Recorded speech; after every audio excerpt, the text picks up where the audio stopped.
The Northern Territory government is expected to commit millions of dollars to youth diversion programs in the wake of the abuse in youth detention scandal. It thinks it's an effective way to cut youth offending and incarceration rates. Community concern over detention abuse remains high. So does concern about the level of youth crime. Jane Bardon reports. In the top-end bush, the Brahmini Youth Diversion Facility rehabilitates damaged children who've become locked into committing crime. A positive Northern Territory government evaluation in 2011 backed up Brahmini's data. I have 37 kids in trouble still after the program out of nearly 400 children. But children are now only sent here by other state governments because the NT Labour government cut its funding 5 years ago. We've never had the actual whole thing put on the table. It's always been cloak and dagger, and we actually just don't know.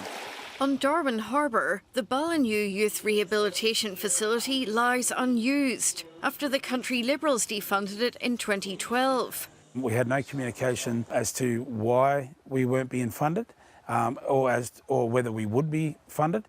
Ballinew had also received a mostly favourable evaluation. We actually had very successful diversion programs and funded programs that were occurring over a long period of time for a number of years. But then what happened is that it frittered away. Over a decade, youth detention costs have doubled to $15 million a year, while youth diversion spending plateaued below $5 million. There needs to be a massive sort of injection of funding in relation to diversion programs, but particularly in remote communities. You know, we have got a lot of work to do. We've inherited a very broken system. The scandal over youth detention abuse has also pricked the new Labour government to commit more for diversion programmes. Facing a tight budget, it's asking the Commonwealth for help to fund new sites, including the old rural training station in Mataranka, south of Darwin. The government will make changes to allow young offenders the chance to undergo diversion more than twice. In a move that will be controversial, the government is also planning to try to maximise the efficiency of its workforce by training youth justice officers and child protection workers to be interchangeable. It's also hoping this will help stop children being bounced between government departments with little forward planning.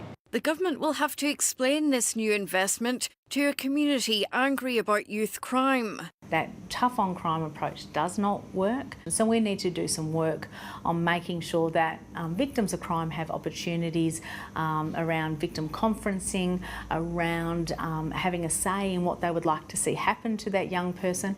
Those who've grappled with the problems hope the commitments will be enough. Bending too short will actually cost us economically in the future. A future the whole country is watching. Jane Bardon, ABC News.